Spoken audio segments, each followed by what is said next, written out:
마태복음 25장 1절 말씀부터 13절 말씀까지 되겠습니다.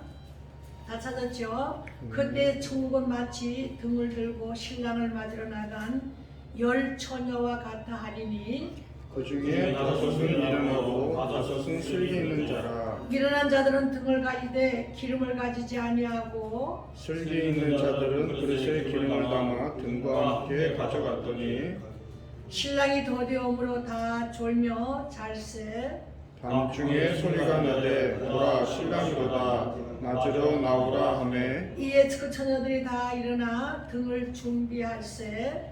미련한 자들이 슬기 있는 자들에게 이르되 우리 등불이 꺼져가니 너희 기름을 좀 나눠달라 하거늘 슬기 있는 자들이 대답하여 이르되 우리와 너희가 쓰기에 다 부족할까 하노니 차라리 파는 자들에게 가서 너희 쓸 것을 사라 하니 그들이 살아가는 사이에 신랑이 오므로 준비하였던 자들은 함께 혼인잔치에 들어가고 문은 닫힌지라. 그 후에 남은 처녀들이 와서 이르되 주여 주여 우리에게 열어 주소서. 대답하여 이르되 진실로 너희에게 이르노니 내가 너희를 알지 못하노라 하였느니라. 다 같이 그런즉 깨어있으라 너희는 그 날과 그 때를 알지 못하느니라. 아멘. 오늘 마태복음 25장 1절 말씀부터 13절 말씀까지 함께 읽어봤습니다. 자기 그 민족은 자기 민족끼리 이렇게 잘 뭉쳐 살기를 우리가 원하잖아요. 히브리 사람들도 히브리 형통으로만 이어가기를 원했습니다. 그런데 우리가 근친 결혼을 금하고 있잖아요. 근친 결혼을. 왜 그러냐면 우리가 만약에 김씨면 김씨 가문만, 박씨면 박씨 가문만 이렇게 하듯이 히브리 사람들도 히브리 민족끼리 이만 혈통끼리만 결혼할 때는 40%가 장애인이 나온대요. 참 놀라운 통계잖아요. 40%가 장애인이 나온대요. 그래서 이스라엘 백성들이 지금 혼합 잡종이잖아요. 지금은 이 혼합 잡종이 혼혈 잡종이 85%가 순수 이스라엘 민족들은 15%밖에 안 되는 거예요. 85%가 다 혼혈 잡종인 겁니다. 그런데 이제 특별히 여러분이 세례 요한은 어떤 파라 그랬어요? 그렇지, SNF파. 우리 집사님이 참 머리가 좋아요. 가만히 보면 기억력이 굉장해요. SNF파가 또 세례 요한 말고 또 유명한 사람 누가 있죠? 구약의 유명한 선지자. 엘리야. 그렇죠, 엘리야가 있죠. 엘리야하고 세례 요한은 다 SNF파. 이 사람들은 사하라 사막 가운데 그 어떤 이렇게 동굴 속에 이렇게 운동 생활하는 사람들, 운동 생활하는 사람들이고 철저하게 이 사람들은 영적인 사람들, 오직 하나님 앞에 기도하고 말씀 연구하고 그런 데서 그런 사람들 중에서 엘리야 같은 사람이 나오고 세례 요한 같은 사람이 나오는 거예요. 이스라엘은 아론의 지파에서 제사장이 나옵니다. 그래서 이 세례 요한의 아버지도 제사장이잖아요. 세례 요한이 낳기 전에 이제 그 12반열에서 뽑혀서 12반열에서 만일에 11반열이 1000명이면 12,000명 가운데서 제비 뽑아서 사가라가 당선이 돼서 제사장으로 들어가는 거예요. 제사를. 그때 이제 하나님의 응답을 받고 세례 요한을 낳았어요. 자, 이렇게 이스라엘의 이런 풍속을 여러분들이 잘 알아야 된다 이거. 오늘 이 말씀에도 이스라엘의 어떤 풍속을 비유를 얘기해 주고 있는 거예요. 비유는 뭐라 그랬어요? 비유가 뭐라고요? 비유가 어떤 거라고요? 비유가 알아듣기 쉽게 비유를 얘기하는 요렇게 그거 건네준다. 아, 그렇지. 던져놓는 거. 비유가 이렇게 던져놓는 거라 그랬잖아요. 이것도 하나의 비유인 거예요. 비유로 지금 말씀했어요. 예수님께서 10 처녀의 비유를 말씀한 거예요. 그래서 우리가 헤브라이즘 사상을 알아야 돼요. 헤브라이즘 사상은 구약 사상을 알아야 돼요. 이것을 헤브라이즘이라는 거예요. 헤브라이즘 사상은 구약 사상이에요. 그러면 헬라이즘 사상은 신학 사상이에요. 그러면 구약 사상과 신학 사상을 알아야 되고, 구약 풍속과 신학 때 예수님 올 때 로마가 지배하기 때문에 로마하고 이스라엘들은 같이 살던, 그러니까 유럽의 그 로마의 풍속도 우리가 많이 알아야 되는 거야. 그래서 우리가 헤브라이즘 사상이나 헬라이즘 사상을 알을 때 성경의 역사를 깔아놓고 우리가 배우고 알게 되는 거야. 그래서 이해가 빨라지는 거야. 비유로 던져놓은 말도, 그때는 그 역사상으로 이런 것이 있었다는 것을 비유로 내가 알아섰을 때 어떻게 해요? 빨리 말씀을 깨닫게 되는 거예요. 할렐루야. 아멘. 그래서 우리가 인간이 지니고 있는, 우리 인간이 살아가고 있을 때 우리가 지니고 있는 사상이나 문화나 역사가 다 나라마다 다르잖아요. 우리나라 사상이나 우리나라 문화, 우리나라 역사하고 다른 나라 역사하고 같아요? 틀려요. 다 틀려요. 나라마다 인간이 지내고 있는 사상이나 또 그 나라가 지향하고 있는 문화나 또 역사나 내려온 역사나 이런 것이 나라마다 틀려요. 그래서 우리가 특별히 히브리 사상, 우리가 헬라이즘 사상에는 아침이 언제를 아침이라 하나, 저녁을 우리는 저녁이라 그러는데 해 지는 걸 보는 저녁이라 그러잖아요. 그런데 이 헤브라이즘 사상은 저녁이 우리 아침이에요. 저녁이 아침이라 그러는, 저녁을 아침이라 그러는. 그래서 저녁을 아침으로, 오늘 지혜로운 다섯 처녀에 대해서 말하고 미련한 다섯 처녀에 대해서 오늘 마태복음 25장에 말씀을 했어요.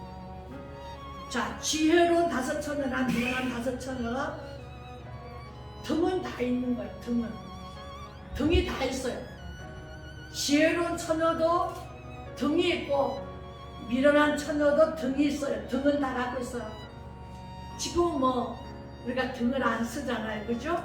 지금 우리가 등을 안 쓰고, 우리가 초등학교 다니고 이렇게 중학교 다니고 그때만 해도 호롱불 이렇게 등이 있었어요. 이렇게 등이 있어서 등을 이렇게 마을길에 어두운 데는 등을 들고 다녔어요. 옛날에 등을 들고 다녔어요. 지금은 얼마나 네온 사인들이 얼마나 좋고 그냥 후라시 그런 것도 얼마나 좋아요. 그냥 우리는 그때 클 때 보면 이렇게 등을 들고 다녔거든. 이스라엘도 2000년 전에 이렇게 등이 있었어요. 그래서 지금 얘기하는 거는 지혜로 다섯 처녀도 등도 있고 미련한 다섯 처녀도 등이 있다는 거예요. 그럼 뭘 말해? 성도에게도 성도를 지금 얘기하는 거예요. 여기는 성경에서는 성도를 얘기하는 거예요. 교회가 나오고 있지만은 나오기 때문에 등은 다 있어요. 예수를 믿습니다 하는 등은 다 있어요. 근데 뭐가 없느냐? 똑같이 등은 들고 있어요. 똑같이 등이 있어요. 자, 우리 교회 성도가 10명이 있는데 등을 10명이 다 갖고 있어요. 그런데 뭐가 준비가 이거 안 됐다 그랬어요? 기름이 없다 그랬어요. 기름. 등은 있는데 불을 켜려니 기름이 있어야 불을 밝히잖아요. 그죠? 기름이 있어야 불을 밝히는데 기름이 없는 거예요. 다섯 처녀는 이미 기름을 준비하고 있는데 다섯 처녀는 기름이 없는 거예요. 등만 있지 기름이 없는 거예요. 그때는 이제 이스라엘은 올리브 기름을 쓰잖아요. 올리브 기름. 이것을 우리가 상징으로 말할 때 뭐가 없다는 얘기예요? 성령을 받지 않았다 이 말이에요. 교회는 나오는데 아직 성령을 받지 않은 거예요. 성령 기름이 없는 거예요. 등은 있는데 성령 기름이 없다 이 말이에요. 내가 비유라고 먼저 얘기했어요. 성경은 비유를 많이 말씀한다고. 그러니까 우리에게 비유는 옆에다 던져지는. 그러면 이건 나에게 무슨 말인가? 그래, 나는 교회 나오니까 등이 있다. 근데 나는 성령의 기름이 이 등에 성령의 기름이 채워졌는가? 그거를 점검하라는 거잖아. 그죠? 그걸 점검하라.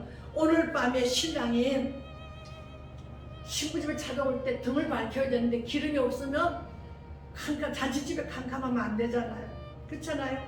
우리가 옛날에는, 지금은 뭐 그런 일이 없지. 옛날에는 신랑이 신부 집에 오면요, 어떻게 신랑을 매달아 놓고 어떻게 해요? 발바닥 때리지. 발바닥을 막 왜 발바닥을 때렸을까요? 퀴즈를 내야지.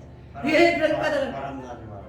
바람나지 말라고 바람나지 말라고 발바닥 때린답니다. 아니요, 발바닥에는 용천혈이라고 있거든요. 예. 근데 그 신랑이 그 예식을 치르다 보면 피곤해요. 그럼 첫날 밤을 치르기가 힘든 거예요. 근데 매달고 용천혈을 치면 잘 맞췄어요. 네, 정욕이 생기라고. 네. 첫날 밤 잘 챙기라고. 그래서 발바닥을 때린대요. 그 이스라엘도 그런 게 있었던가 봐요. 우리나라도 그런 거 있잖아요. 그죠? 막 신랑을 때리는 게 있잖아요. 이 신랑이 신부 집에 갈 때, 근데 언제 신랑이 신부 집에 가려는 거 안 가르쳐 주는 거야. 약혼을 해놓고 언제 신랑이 이제 신부 집에 갈지 안 가르쳐 주는 거야. 그래서 기름을 준비해놓고 밝히라는 거야. 어? 신랑이 깜짝하고 이벤트로 나타나는 거야. 깜짝하고 신랑이 깜짝 놀라게 해주는 거야. 그럴 때 기름을 준비해놓고 불을 밝혀야 되는 거야. 어? 이게 뭐예요? 우리 영적 구원도 성령의 은혜가 우리에게 준비가 되어 있어서 주님이 언제 오실지 모르지만 우리는 주님 맞을 준비를 해야 된다는 겁니다. 구원이라는 것은 1대1 구원이에요. 내가 믿음에 대해서 옆에 사람이 구원받는 게 아니에요. 1대1 개인의 문제예요. 그런데 이 기름을 기름 좀 다섯 처녀가 기름 좀 놀아달라고 놀아줄 수 있어요? 없어요. 여러분, 우리 안에 완 성령을 내가 놀아줄 수가 없는 거예요. 내 안에 들어오신 성령은 내가 그분과 함께 거하는 거지, 그분이 저분에게 성령 기름을 부어주지 않으면 나는 부어줄 수가 없는 거예요.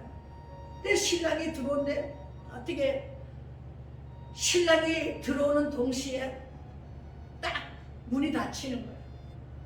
문이 딱 닫히는 거예요. 제가요 꿈 얘기를 할게요. 꿈을 꿨어요. 처음에 이제 예수를 성령을 받고 난 뒤에 어느 날 꿈을 꿨어요. 그런데 지금 막 환란이 왔다 그래요. 바깥에 환란이 왔던 사람들이 우왕좌왕하고 막 그래요. 그런데 내가 어느 큰 건물 안으로 피신을 했어요. 피신을 했는데 어떤 할아버지가 거기에 이제 입구에 앉아 있는 거예요. 앉아 있는데 시계 바늘을 15분 전 12시로 딱 해서 묶어놓은 거예요. 가지 못하게. 시간은 우리가 잡을 수도 없고 흘러가는 건데 그분은 전능자인가 봐요. 딱 묶어놨어요. 15분 전으로 묶어놓고 아직 오지 않은 사람들을 기다리고 있는 거예요. 거기서. 그런데 저 안에서는 잔치 소리가 막 떠들고 웃고 먹고 마시고 즐겁게 풍악을 하는데 나는 거의 이곳까지 도달을 하니까 그 할아버지가 딱 이렇게 15분 전 12시가 되면 딱 문이 닫히는가. 딱 묶어놓고 기다리는 거예요. 그 꿈을 이제 꾸었댔어요. 그래서 내가 그때부터 정말 아직까지 하나님의 시간은 15분 전이구나. 아직 이 15분 전에 많은 사람이 구원받기를 하나님이 원하시는구나. 그때 이제 그래서 정말 그때 성령에 충만해서 막 기도하고 사람들 전도하고 막 그렇게 했습니다. 그렇게 했는데 우리가 정말 성령으로 우리가 기름이 준비가 되어 있는 어느 때 어느 시에 주님이 오실지 모르는 거예요. 그렇잖아요.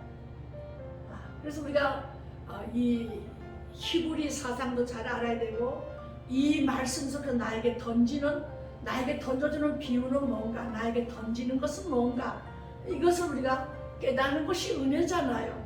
하나님 말씀을 그냥 쭉 읽다가 이 말씀이 나에게 던져주는 비유로 던져주는 비유는 뭔가? 이 말씀이 나에게 던지는 이유는 뭔가? 그죠?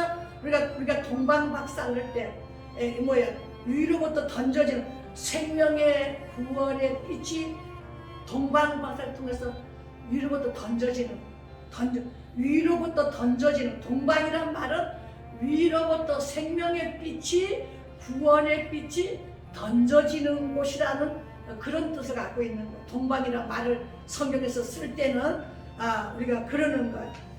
그래서 여러분과 내가 언제 주님이 언제 오실지 우리는 그래서 늘 우리는 긴장된 모습으로 또 긴장된 그 상태로 늘 구원의 반열에 설 수 있도록 성령의 충만한 그런 믿음의 종들 되길 예수 이름으로 축복합니다. 그래서 우리가 사람은 어디를 쳐다봐야 위를 쳐다보잖아요.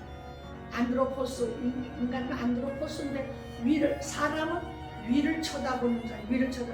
이것은 하나님의 사람이라는 위를 쳐다보는 사람을 하나님의 사람이라는 거예요. 하나님의 사람은 위를 쳐다보는 거예요. 짐승은 땅을 보잖아요. 땅을 쳐다보는 자는 세속만 바라보고 사는 사람은 땅을 쳐다보고 사는 사람. 그래서 우리는 하나님의 사람은 빛이 던져지는 곳, 동방 박사가 동방에서부터 오잖아요. 동방에 그 빛이 던져지는 동방, 그 동방 박사는 그 별을 보고 무릎을 꿇을 줄 아는 사람. 그러니까 무릎을 꿇을 줄 아는 사람이 성령과 성령의 구원의 빛을 바라는 사람을 동방박사라 이렇게 얘기하는 거예요. 성경에서 성령의 그 성령을 받고 난 뒤에 생명의 그 구원의 빛을 내가 다른 사람에게 그 빛을 비추는 사람이 동방박사라 이 말이에요. 그 옛날 동방박사가 아니라 영원한 현재 여러분이 하나님의 구원의 생명의 빛을 다른 사람에게 던질 줄 아는 사람이 그 빛을 갖고 있는 사람이 바로 동방박사다 이렇게 얘기를 하는 겁니다. 할렐루야. 그래서 여러분 우리가 시대마다 참 훌륭한 많은 인물들이 이 세상에 나타났지만 우리가 예수 그리스도만이 나의 구원자요 나의 생명의 빛이요 우리는 이렇게 고백을 하잖아요. 왜냐하면 여러분 예수님 오시기 전에 300년 전에도 유명한 사람들이 이 땅에 왔습니다. 그건 누굽니까? 우리 노집사님 예수님 오시기 전에 300년 전에 이 땅에 제일 유명한 사람들 세 사람만 대봐. 세 사람 중에 한 사람만 대봐. 석가 봉자. 소크라테스. 왜 이렇게 잘 너무 잘한 목사 해야 되겠네. 왜 이렇게 잘 알아? 예 맞아요. 소크라테스 그 유명한 3대 그 철학을 체계화시킨 소크라테스. 요새는 테스 형인가? 그 노래가 또 요새 유행됐잖아요. 예수님 천국은 어떠냐고 물었더라고. 천국은 어떠냐고 물어봐요. 그래서 그 노래 가사가 그래 나는 노래 가사는 모르는데 테스 형이가 그런 노래가 있더라고. 말아요. 소크라테스 또 공자 유교를 발전시킨 사람이죠. 체계화시킨 사람이 철학을 체계화시킨 사람은 소크라테스예요. 그러나 유교를 체계화시킨 사람은 공자잖아요. 그 다음에 불교를 체계화시킨 사람은 석가잖아요. 이 사람들이 예수님 오기 전에 300년 전에 왔어요. 이 사람들은 생명의 빛을 던지러 온 사람들이 그런 거 아니에요. 오직 예수만이 생명의 빛을 던지러 온 분인 거예요. 할렐루야. 예. 그래서 우리는 하나님의 특별 계시를 받은 사람, 하나님의 생명의 빛이 우리에게 와 있으니까 우리는 하나님의 특별 계시를 받고 우리가 사는 사람. 하나님의 특별 계시는 성경 66권에 다 있잖아요. 우리는 특별 계시, 물론 일반 계시도 있고 자연 계시도 있습니다. 그러나 우리는 특별 계시를 드러내기 위해서 모든 자연을 바라보면서 그 자연의 섭리를 바라보면서 하나님이 이렇게 이 자연을 통해서 섭리하시는구나 하고 깨닫게 되는 거예요. 깨닫는 영을 주는 거예요. 그래서 동방 그러면 내가 동방 박사가 될 수 있는 거야. 왜 동방 박사가 될 수 있다고요? 생명의 구원의 복음의 빛을 남에게 던지는 사람. 여러분 이스라엘에서 동방은 바벨론 쪽이 동방인 거예요. 그래서 바벨론 쪽에서 동방 박사들이 바벨론 쪽에서 이스라엘을 향해서 완 거예요. 그 동방 박사 그러면 그때 동방 박사가 아니라 지금도 내가 뭐가 될 수 있다? 동방 박사가 될 수 있는. 왜? 영원한 현재 나는 생명의 구원의 빛을 던져주고 그 앞에 생명의 빛의 구원을 주시는 자 앞에 무릎을 꿇는 자가 될 때 나는 동방 박사가 되는 거예요. 그래서 성경은 뭐로? 비유로 나에게 다 이렇게 들려주고 있어요. 박사학위 딸 필요 없네요. 박사학위 딸 필요 없어. 이미 김용원은 박사학위를 땄습니다. 아멘. 할렐루야. 예, 여러분, 그래 우리가 이스라엘에서 볼 때 북방은 아수르 쪽을 북방에 아수르하고 어디하고 북이스라엘하고 난 자식이 사마리아인데. 이스라엘에서 볼 때 북방은 아수르 쪽. 그러니까 북쪽에 있는 북이스라엘이 아수르하고 결혼했잖아. 침략을 아수르에서 침략해서 결혼해서 난 자식이 자기들이 사마리아인데. 그러니까 유다 지파하고 베냐민 지파는 갈라 10지파가 올라가고 2지파만 예루살렘을 보유하고 있었잖아요. 그 2지파는 오래 있었잖아요. 북이스라엘이 먼저 무너지잖아요.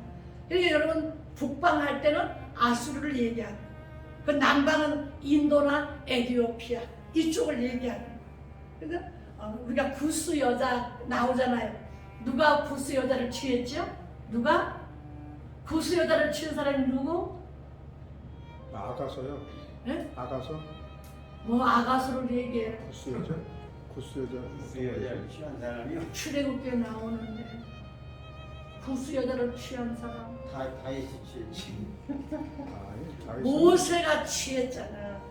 모세가 아. 구스 여자를 인도 여자잖아. 인도. 그러니까 나 인도나 에티오피아 쪽에 있는 사람이 구스 여인이 인도 사람, 인도 여자잖아. 남방할 때 인도나 에티오피아를 남방이라 그러는 거야. 서방할 때는 지중해 쪽을 지중해 쪽을 서방이라 그러는 거야. 그러니까 이스라엘 쪽에서 보는 우리나라 쪽에서 보는 게 아니라 이스라엘에서 이렇게 보는 거야. 이스라엘 쪽에서 동방은 바벨론, 북방은 아수르, 또 남방은 인도나 에티오피아, 서방은 지중해예요. 지중해. 그래서 이스라엘 전체를 우리가 하나의 지구로 볼 때 우리 열린 선교 교회 하면 이 교회 안을 볼 때 이스라엘에 충성스럽고 충성스럽게 보는 사람 그 하나님이 충성스럽게 보던 그 봤잖아요. 모세를 나의 충성스러운 종이라잖아. 모세를 하나님 볼 때 충성밖에 안 보이는 거예요. 그러니까 구스 여자를 첩을 지금 얻은 거야 말하자면. 그런데도 하나님은 그걸 탓하지 않고 모세를 볼 때 하나님의 충성스러운 종을 보는 거예요. 그러니까 우리의 허물과 우리가 죄가 많지만은 우리가 죄를 고백하고 하나님께 있을 때 참으로 하나님은 우리가 하나님께 얼마나 충성하는 충성스러운 종으로 보는 거예요. 그러니까 모세가 구스 여자를 취했을 때 어떻게 미리암이 불평했잖아요. 그런데 하나님은 모세를 충성스러운 종으로 보는 거예요. 충성스러운. 그래서 우리가 이런 것들을 시간이 많이 가는데 이런 것들을 성경에 나타난 이런 것들을 하나하나 이제 보면서 성경의 그 헬리즘 사상이나 헤브라임 사상을 구약 사상과 신약 사상을 알면서 우리에게 비유를 던져준 말씀, 이거를 이렇게 말씀하셨구나. 동방 박사가 드린 예물을 통해서 우리는 이제 그거를 통해서 우리가 우리의 믿음으로 어떻게 주님께 드려지는 거에 대해서 또 배우겠습니다. 지금 나에게 하나님의 생명의 그 은혜의 빛이 내게 머물러 있으면 나는 동방 박사다. 할렐루야. 하나님의 구원의 역사, 복음의 신실한 복음의 능력이 하나님의 생명의 능력이 와 있는 자가 동방 박사다. 이런 말씀을 갖고 오늘 등에 대해서 말씀하다가 여기까지 말씀을 했습니다. 이렇게 구약과 신약에 나타난 비유에 대해서 또 이렇게 우리가 알지 못하는 것에 대해서 늘 이제 말씀을 하나씩 우리가 배워가는 그런 시간들을 갖겠습니다. 기도하겠습니다.